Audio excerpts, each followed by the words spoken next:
নমস্কার বন্ধুরা, মিমিস কিচেনে আপনাদেরকে আর একবার স্বাগত জানাই। আজকে আমি আপনাদেরকে রান্না করে দেখাবো দুটো ডিম দিয়ে একটা রেসিপি।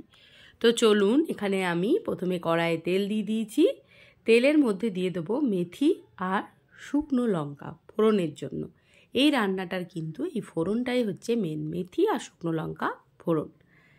তারপর যেটা দেব সেটা দেব চিড়ে রাখা দুটো কাঁচা লঙ্কা। এবার ফোড়নটাকে ভালো করে যখন গরম হয়ে যাবে তখন এক এক করে কেটে রাখা সবজিগুলো, যেমন সবজির মধ্যে আমি বেগুন, আলু আর হচ্ছে পেঁয়াজ শাক যেটা হয় সেটা আমি কেটে নিয়েছি। প্রথমে আমি দিয়ে দিচ্ছি টুকরো করে কেটে রাখা বেগুন, কারণ দেখবেন শীতের বেগুন সত্যি খেতে অসাধারণ হয়। গরমকালে বেগুন পাওয়া গেলেও এত মিষ্টি বেগুন যেন পাওয়া যায় না। এবার দিয়ে দিলাম ফালা ফালা করে কেটে রাখা আলু, লম্বা লম্বা করে কেটেছি। এবার একটু নাড়াচাড়া করে নিচ্ছি। আর আপনারা দেখবেন বেগুনের সাথে না মেথির ফোড়নটা খুব ভালো যায়।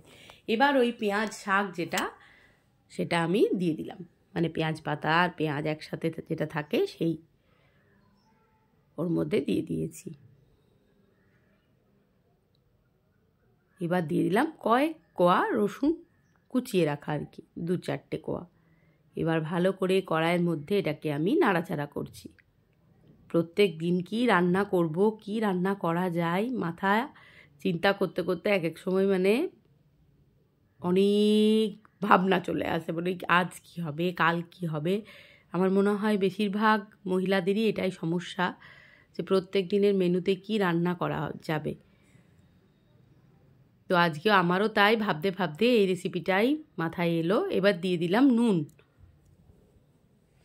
তারপর দিয়ে দিলাম হলুদের গুঁড়ো। খুব সহজ এবং খুব সিম্পল রেসিপি, আর উপকরণগুলো মোটামুটি সবই বাড়িতেই থাকে। দিয়ে দিলাম জিরের গুঁড়ো, দিয়ে দিলাম কাশ্মীরি লঙ্কার গুঁড়ো, দিয়ে দিলাম অল্প পরিমাণে একটু আদা বাটা, অল্প পরিমাণে, যদি কেউ না চান তো নাও দিতেও পারে। এবার ভালো করে সমস্ত মশলাটাকে সবজির সাথে ভেজে নিচ্ছি। এরপর দিয়ে দিলাম কুচিয়ে রাখা টমেটো। আবারও নাড়াচাড়া করছি।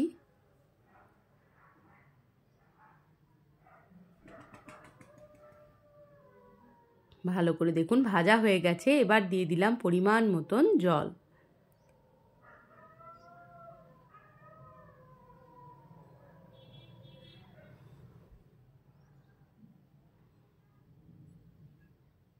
আপনারা চাইলেই রেসিপিটা শুধু বেগুন দিয়েও করতে পারেন।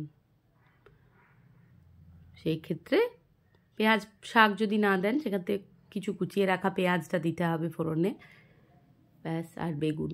এবার যে দুটো ডিম আমি রেখেছিলাম সেই দুটো ডিম আমি ওর মধ্যে কিন্তু দিয়ে দিচ্ছি। আর ফ্লেমটা কিন্তু একদম লোতে রাখবেন, নাহলে কিন্তু ওই ডিম দুটো পুরো চারিদিকে ছিটিয়ে যাবে। আর একদম দেখলেন আমি সিমে রেখেছি। এবার এইভাবেই কিন্তু রান্নাটা অনেকটা টাইম নিয়ে করতে হবে। দেখুন ডিমটা কিন্তু সেদ্ধ হয়ে গেছে, পোচের আকারে সেদ্ধ হয়ে গেছে ডিমটা। এবার ঢাকনা আমি খুলে নিলাম। এই দেখুন ডিম কিন্তু সুন্দরভাবে সেদ্ধ হয়ে গেছে।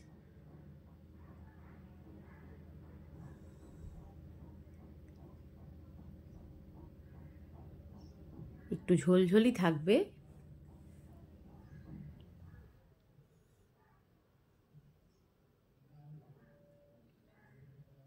একটু নাড়াচাড়া করে নিচ্ছি, দেখে নিচ্ছি আলুটা সেদ্ধ হয়েছে নাকি। খুব ভালো লাগে এই রেসিপিটা, মেথির গন্ধ সব মিলে, বেগুন সব মিলে, ডিম, খুব ভালো খেতে হয় এটা।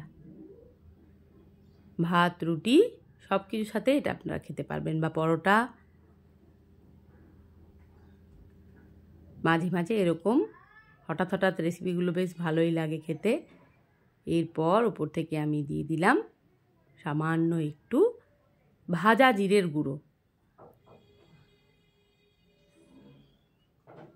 ভাজা জিরের গুঁড়ো কাঠকোলায় ভেজে রেখেছিলাম, জিরে আর শুকনো লঙ্কা, সেটা একটু ওপর থেকে আমি দিয়ে দিলাম।